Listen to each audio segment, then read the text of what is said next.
Hi, it's Tim Hagen from Progress Coaching, and welcome to another episode for the Coaching Conversations podcast. Now, we are on Stitcher, we are on iTunes, and multiple different channels. Please check us out.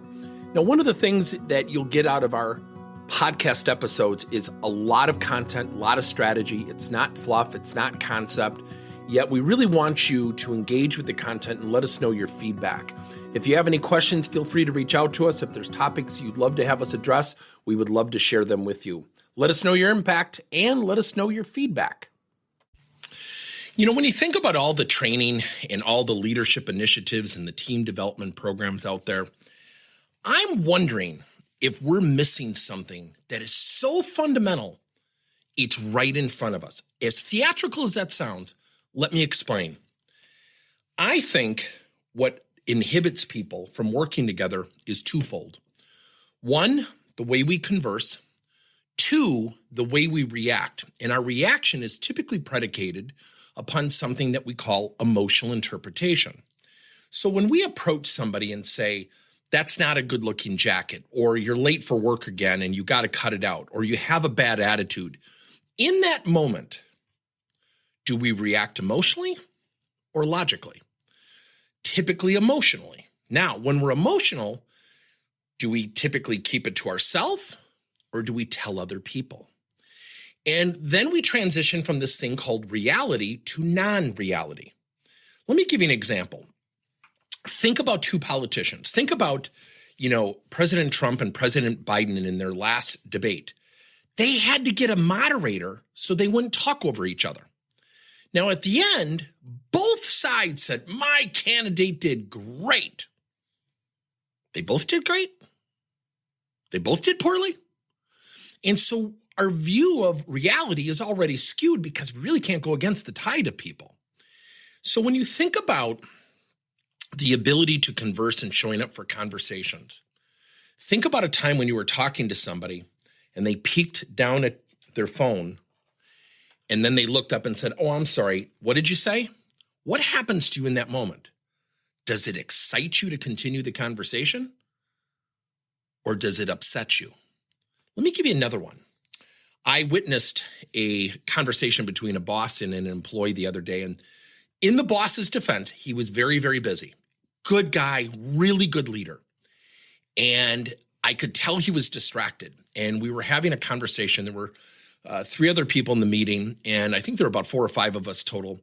And the one employee was talking and looking at him, and you could tell he wasn't there. You could tell something else was on his mind. He probably shouldn't have attended the meeting, or we should have reconvened for a later time. And when she got done explaining her idea, now remember her idea, he said, okay, well, that's interesting. And you could just tell he had no clue what she had just said.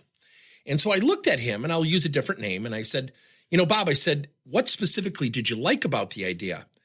And I wanted to get clarification so she would not leave upset. And it was a little risky what I did. And he said, you know what, to be honest with you guys, I'm so sorry. My head is in another space. I didn't really get the context of what you were presenting. And he looked at it as an employee. And to his credit, he apologized. She looked dismayed, defeated, upset. She spoke for maybe 3 minutes. And when she was done, you could tell he wasn't listening. So afterwards, I went up to her and I said, I'm not going to ask how you're feeling because I think I know. What do you think happened in that conversation? And she said, he never listens to me. He never likes my ideas. She was taking what occurred and labeled every interaction she had ever had with her boss, probably pretty unfairly. Now, was he unfair in the moment? Absolutely. So I said, look, I'm going to plant a seed with you. You decide if it's going to grow. Give him some latitude. I'm not forgiving. I'm not saying what he did was not a mistake. Yet when we all make mistakes, and if we throw our hands up and say, that's it, I'm never going to work with him. And I said, I know you're not saying that. She said, no, okay, good point. And I said, give him a little latitude. And to her credit, she went back and she said, look, I understand you're distracted. Let me know when you have a time. This idea is really important to me. He looked at her and said, I owe you the biggest apology. My job is to listen and serve my people, and I failed you. Now, it took maybe an intermediary, someone like myself or somebody, to watch this and then kind of bring the parties back together. Now, what would have happened, whether it was me or someone else? I'm not trying to praise myself, yet what I'm trying to illustrate is, wow,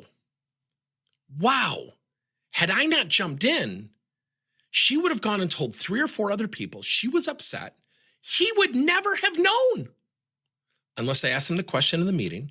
I then went back to him and I said, look, I met with your employee and I said, I think he, needs to talk to you and, present her idea. And he said, I was just not, my head was not in that meeting. So think about this, everybody. Think about 8 hours a day, never making a mistake. And for gosh sake, be on. Do not lose eye contact. Make sure you active listen every single conversation. It's not going to happen, right? Yet we do have to practice conversational skills. So I want to introduce you to a concept. And if you're intrigued, fill out the link that we have within this article. And it's called rotating conversations. They are different conversations that bring people together for better teamwork, better understanding, better communication, better collaboration, better context to one another. We tell some great stories of where people had misunderstandings and later became great coworkers. The foundation of every organization, the culture of every organization is predicated upon how we converse and communicate with each other. I'm going to say it. It requires practice. We don't listen to each other like we used to. We take things out of context. We hear one thing and it becomes something else very quickly. The ability to have good conversations is at the foundation of leadership, teamwork, collaboration, communication. It's called Rotating Conversations. It is a course designed for leaders to implement rotating conversations within their teams and even cross-departmentally. The dreaded silos.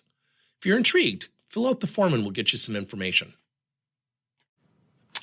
Thank you for listening to another episode of Coaching Conversations by Tim Hagen and Progress Coaching.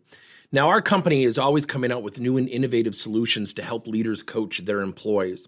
And recently, we just created a new service called Coach to You, where leaders can pick and choose topics and assign 7 to 21-day programs for employees to learn and, more importantly, apply actions and then reflect and share what they're going to do going forward as a result of the learning. It's called Coach to You. We're literally bringing coaching to your employees. If you're intrigued, we'll have a link in each one of our episodes where you can get more information. And again, thank you so much for listening to another episode.